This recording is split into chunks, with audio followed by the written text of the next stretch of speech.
नमस्कार and welcome back to my YouTube channel Rising Star 2.0। दोस्तों, अगर आप मिथिला यूनिवर्सिटी दरभंगा से पीजी एडमिशन सत्र 2024 से 26 में नामांकन के लिए ऑनलाइन आवेदन फॉर्म भरना चाहते हैं और आप भी जानना चाहते हैं कि जो एडमिशन प्रक्रिया के लिए आवेदन जो अप्लाई होने की तिथि और कब से शुरू होगी, तो इस वीडियो को पूरा ज़रूर देखिएगा, क्योंकि मिथिला यूनिवर्सिटी दरभंगा की तरफ से जारी की गई लेटेस्ट अपडेट में जो पीजी एडमिशन की बात कही गई उसके बारे में मैं आपको बताने वाला हूं।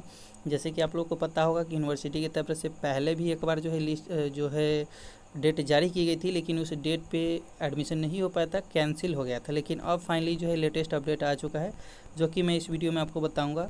तो वीडियो को पूरा ज़रूर देखिएगा, क्योंकि इस वीडियो में आपकी आवेदन कब से होगी ये तो मैं बताने वाला ही हूँ। साथ में डॉक्यूमेंट और फी आपको क्या लगेगा, और साथ में जो है किस सब्जेक्ट से आप मिथिला यूनिवर्सिटी में पीजी कर सकते हैं और कितने सीटों पे जो है नामांकन होता है और किस विषय में कितनी सीटें हैं। तो चलिए वीडियो स्टार्ट करते हैं और जो भी अपडेट है वो हम आपको बताते हैं। अब देखेंगे तो कहा गया कि सत्र पिछड़ने का डर, स्नातक में नामांकन के लिए अब तक दिए जा चुके हैं 5 मौके।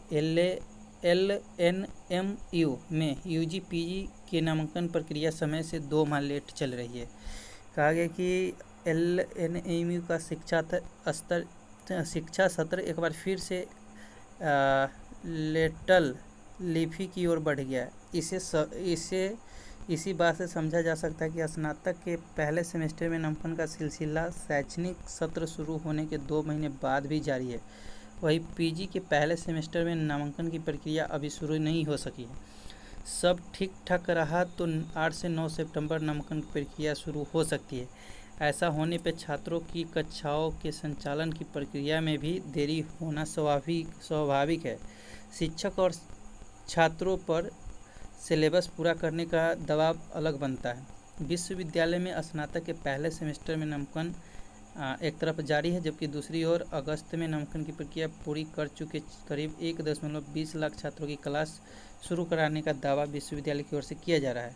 अब तक नामांकन का यह आंकड़ा पिछले सत्र के करीब 30 से 35 हज़ार कम है। यूनिवर्सिटी प्रशासन की ओर से स्नातक के पहले सेमेस्टर में नामांकन को लेकर के बेचैनी है। यही कारण है कि अभी 30 से 35 हज़ार छात्रों का नामांकन कराने के लिए बार बार आवेदन की तिथियों में बदलाव के साथ ही अन्य सहूलियत दी जा रही है। मालूम हो कि यूनिवर्सिटी में स्नातक में तीनों संकायों को मिलाकर के करीब 3.5 लाख से अधिक सीटें हैं। वहीं पीजी के 24 विषयों में 14,460 सीटें हैं। पिछले शैक्षणिक सत्र में स्नातक के पहले सेमेस्टर में करीब 1.59 लाख छात्रों ने नामांकन कराया था, जबकि पीजी में करीब 12,000 छात्रों ने नामांकन कराया था। अब देखिए यहाँ पे कहा गया है कि पीजी में नामांकन के लिए तिथि घोषित होना अभी बाकी है। कहा गया कि अगले सप्ताह से शुरू होगी पीजी में नामांकन की प्रक्रिया। DSW कहा गया कि यूनिवर्सिटी के DSW प्रोफेसर विजय कुमार यादव ने नामांकन में हो रही देरी पे कहा है कि स्नातक के पहले सेमेस्टर में पहले नामांकित हो चुके बच्चों की पढ़ाई शुरू हो गई है। बार बार नामांकन की तिथि विस्तार इसलिए दिया जा रहा है कि नामांकन के लक्ष्य को किसी तरह पूरा किया जाए। स्नातक के पहले सेमेस्टर अभी तक 1.20 लाख छात्रों का नामांकन हो चुका है। 30 से 35 हज़ार और नामांकन के लिए बचे हुए। वहीं पीजी के पहले सेमेस्टर की नामांकन की प्रक्रिया अगले सप्ताह से शुरू हो जाएगी। अब देखिए कहा कि LMNU में सीटों का आंकड़ा 4 वर्षीय स्नातक में कुल 3,05,000 सीटें और आर्ट्स में 2,27,000, साइंस में देखेंगे तो 43,000 और कॉमर्स में 29,000 सीट जो है। अब देखिए यहाँ पे जो आपकी पीजी में जो नामांकन के लिए जो आवेदन शुरू होगी वो 8 या 9 सितंबर से होगी, ठीक है। उसके अलावा अगर आप देखेंगे तो यहाँ पे कहा कि अगले सप्ताह से होगी। टोटल कितनी सीटें हैं? 12 यानी कि 14,460 सीटें हैं और कुल 24 विषय। अब चलिए हम आपको बताते हैं कि डॉक्यूमेंट और फी क्या लगेगा और साथ में किस विषय में कितनी सीटें हैं। उससे पहले आप योग्यता समझिए कि अगर आप जिस विषय से ग्रेजुएशन किए हैं और उसी विषय से पीजी करना चाहते हैं तो उसमें 45% आपका नंबर रहना चाहिए। लेकिन अगर आप कोई अपना सब्सिडी विषय से पीजी करना चाहते हैं तो उसमें आपका 55% नंबर रहना चाहिए सब्सिडी विषय में, और उसको कम से कम आप 200 नंबर का पढ़े हुए रहना चाहिए। अब बात कर ले फ़ी की, तो जो फॉर्म फ़ी आपको लगने वाला है 750 रुपये लगेगा और विलम्ब शुल्क 100 रुपया के साथ भी आपकी आवेदन ली जाएगी। तो उसके साथ ₹100 एक्स्ट्रा लगेगा, यानी कि 850। अब कौन से विषय की पढ़ाई होती है और उसमें सीटें कितनी हो समझिए। वनस्पति विज्ञान की होती है जिसमें 970 सीटें हैं। जूलॉजी की होती है जिसमें 870 सीटें हैं। मैथ्स यानी कि गणित की होती है जो कि 820 सीटें हैं। भौत की जो है फिजिक्स की होती है 770 सीटें हैं। केमिस्ट्री की होती है 970 सीटें हैं। व्यापार यानी कि इकोनॉमिक्स की देखेंगे तो 1380 सीटें हैं। गृह विज्ञान होम साइंस का 150, समाजशास्त्र का, सोशियोलॉजी का 240 और जियोग्राफी का 450 सीटें हैं।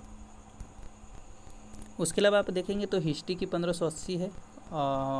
मनोविज्ञान की साइकोलॉजी की 840 है। म्यूजिक की 150 है। नाटक का 120 है। HINC का 360 सीटें है। संस्कृत का 360 है। दर्शन शास्त्र का देखेंगे तो 360 है। उर्दू का 480 है। अंग्रेजी का यानी कि इंग्लिश का 1180 है। और पोल साइंस राजनीतिक विज्ञान का 1330 सीटें है। अर्थशास्त्र का देखेंगे तो 1080 सीटें हैं। उसके अलावा देखेंगे तो हिंदी की 840 सीटें हैं। मैथिली में 360 है और मैथ कला में 60 सीटें हैं।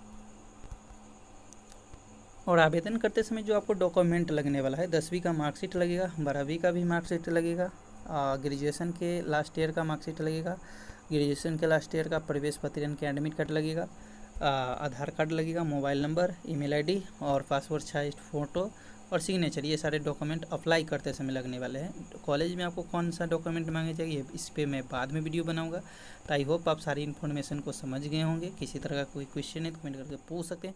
फिलहाल मिलते हैं अगले वीडियो में, जब तक के लिए जय हिंद।